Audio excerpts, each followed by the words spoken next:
Welcome back to the deep dive, everybody. Today we are going to be looking into a topic that is pretty controversial and gets a lot of people riled up.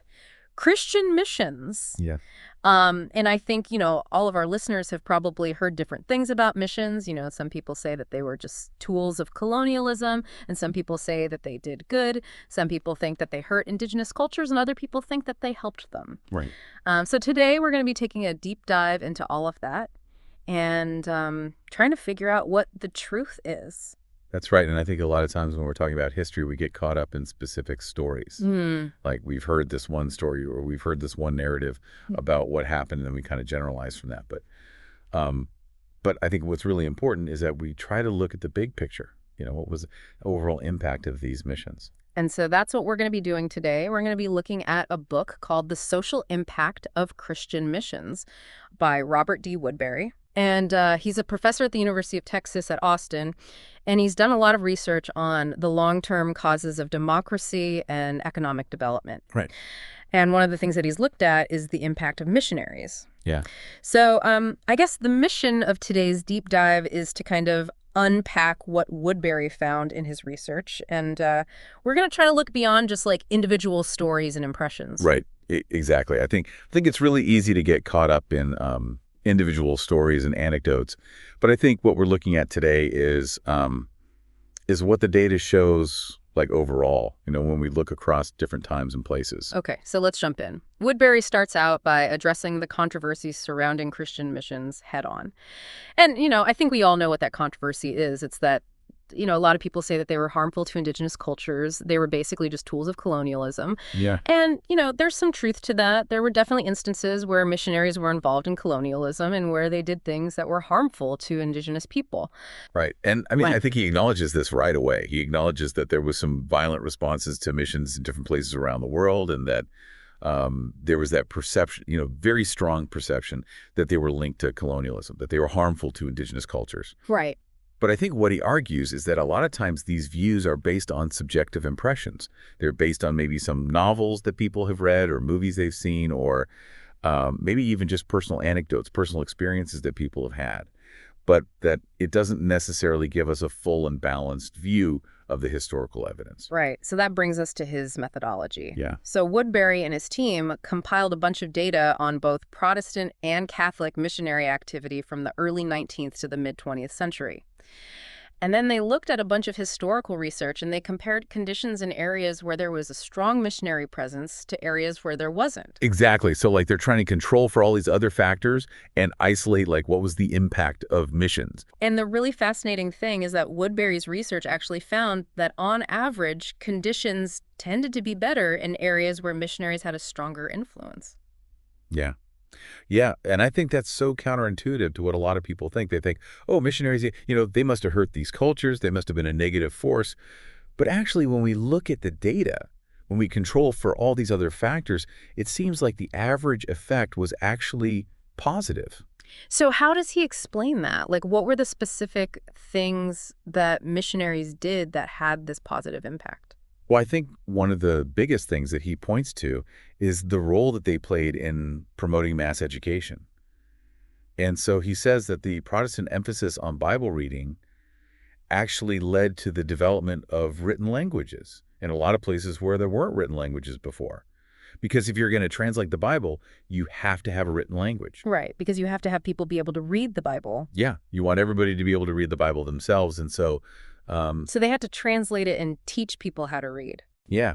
And so they were involved in developing alphabets and creating fonts and importing printing presses and then printing Bibles and tracts and textbooks. Wow. And even, newspapers, often the first newspapers in a region. So they were really at the forefront of spreading literacy. Yeah, and they were really focused on mass literacy, particularly for women, non-elites, and slaves.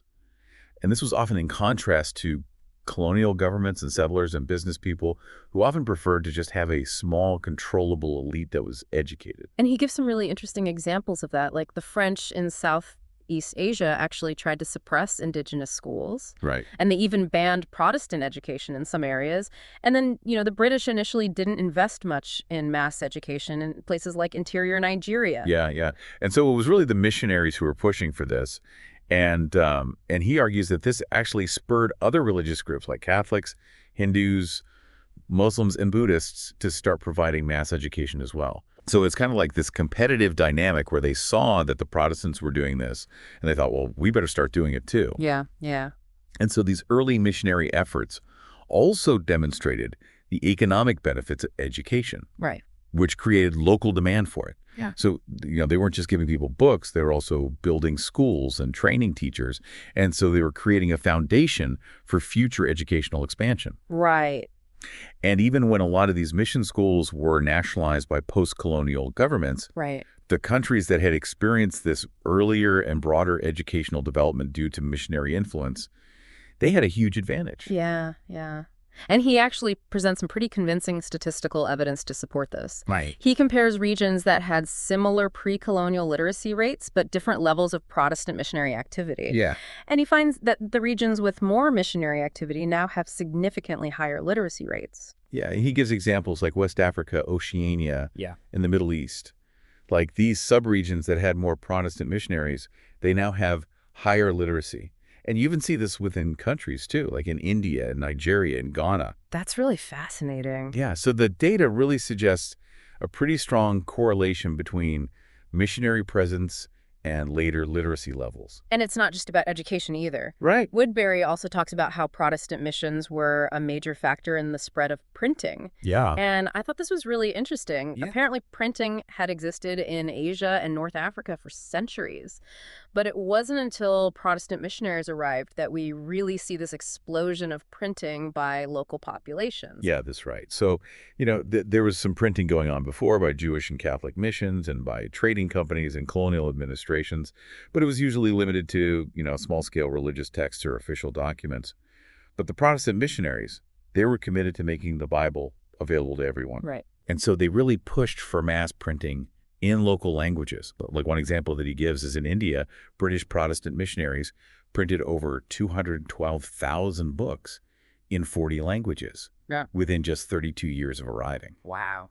And that was a huge deal. And even in places like China and Korea, where movable type had actually been invented centuries before Europe, it was missionaries and their converts who printed the first newspapers. That's amazing. Yeah, so they really revolutionized access to information for non-elite populations.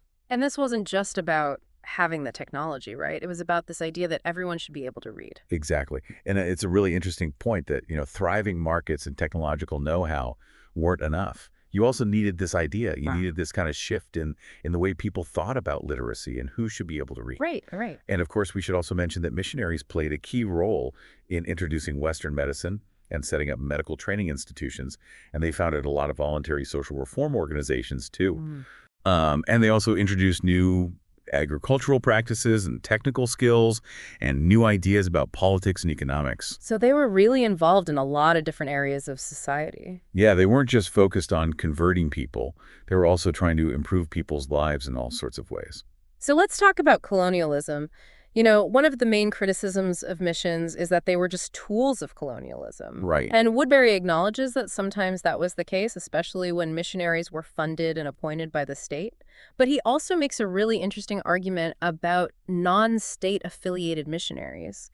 He says that these missionaries were actually central to a lot of major colonial reform movements. Yeah, that's right. So while most missionaries weren't necessarily anti-colonial, they were really concerned when they saw colonial abuses that undermined their work or that harmed local people. Right. And because of their global presence and because they had a support base back in the colonizing countries and because they had all these communication networks that they could use to mobilize public opinion, they were often in a really good position to advocate for reform. And we see that in a lot of historical examples, right? Yeah. Like they were involved in campaigns against slavery and forced labor. They were involved in the early development of foreign aid. They were involved in movements to ban the opium trade. They were involved in efforts to protect indigenous land rights. So they weren't just passive participants in colonialism. No, they were often actively working to change it from within. Right, right. And I think that's a really important point because it challenges that simple narrative that missionaries were just tools of empire. And it gets even more complicated when we talk about race. Woodberry acknowledges that 19th and early 20th century missionaries were products of their time. And a lot of them did have these ideas about Western superiority. And he points out that their writings often emphasized what they perceived as the shortcomings of other cultures. Right. But he also urges us to compare missionary views on race to the scientific racism that was really prevalent in academia and among European settlers during that time. Yeah, that's a really important distinction to make. So, Yeah. you have people like James Hunt, who was one of the founders of anthropology, who was arguing that, certain races were inherently inferior to others. Right. And missionaries were actually pushing back against this. They were saying that all people are created equal in the eyes of God. Right. And so, even though they might have had some of their own cultural biases, Yeah. they were often on the more egalitarian side of the debate when it came to race. Yeah, and Woodberry actually quotes William Carey, who was a famous missionary. Right. And Carey argued that, the Britons of the past were once barbarians, but they were transformed by Christianity. Right. And he believed that the same thing could happen to other cultures. So he saw potential in all people, regardless of their race or culture.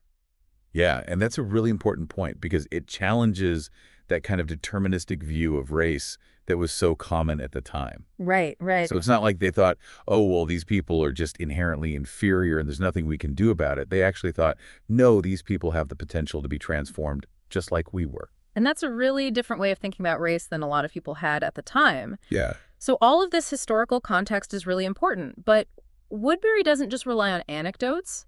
He also presents a lot of statistical evidence to support his claims. Right. And what he found is that societies where Protestant missionaries arrived earlier and were more prevalent consistently showed better outcomes across a range of indicators. Yeah. Things like literacy rates, school enrollment, infant mortality rates, life expectancy, economic development, levels of corruption, and even stronger foundations for political democracy. Yeah, and he gives some pretty specific examples of the correlations he found. So, for example, he found that in countries in the global south, each additional Protestant missionary per 10,000 people in 1923 was associated with an average of 4.3 percentage points higher educational enrollment in the decades that followed. Wow. And over a year of additional life expectancy in the year 2000. That's a pretty big impact. Yeah. And you see similar positive correlations between the prevalence of missionaries in early 20th century India and later literacy rates. Right. And it's important to emphasize that these associations held even after statistically controlling for a whole range of other factors that could have influenced these outcomes. Right. Like climate, geography, disease environment, colonial power, European settlement, pre-existing levels of development. Like he really tried to isolate the specific impact of missionary presence. So it wasn't just that missionaries happened to go to places that were already doing well. Exactly. Yeah. Exactly. And he gives some geographical examples to illustrate this. He talks about how literacy rates were lower in northern Nigeria, where missionary activity was restricted, and how literacy rates were higher in the Kenyan interior away from the coast, where missionary activity was also restricted. Right. And he also talks about how regions of India like Nagaland and Mizoram, which were previously hunter-gatherer societies that didn't even have written languages until missionaries arrived in the late 19th century, now have really high literacy rates and are quite developed. Yeah. And then you have Goa, which is a very different part of India, but also has high literacy and development and a strong history of missionary presence. Yeah. So all of these examples suggest that missionaries really did have a positive impact on the societies where they worked. Yeah, and his conclusion is that regardless of how we view the complexities of colonialism and all the modern global forces that are at play, these countries would probably be far worse off if missionaries had never been there. That's a pretty bold statement. Yeah, it is, but I think it's a statement that's supported by the evidence. So to sum it all up, Woodberry's research really challenges the common narrative about missions. He shows that they weren't just agents of colonialism and that they often had a very positive impact on the societies where they worked. Yeah, and it's important to remember that this is based on broad historical and statistical evidence. Right. It's not just based on anecdotes or individual stories. Right. It's based on a really comprehensive analysis of the data. So I guess the question for our listeners is, what do you think? Does this change your view of missions? And if so, how? And I think even more broadly, what are the implications of these findings for our understanding of historical development? Like, what role do non-governmental actors like missionaries play in shaping societies? And how do we reconcile these findings with the fact that colonialism and missions were often intertwined and that there were definitely negative aspects to both? Yeah. I think this research really forces us to think critically about our assumptions and to be willing to revise our understanding of history when new evidence comes to light. Yeah. Exactly. And it reminds us that history is really complex. There's no simple answers.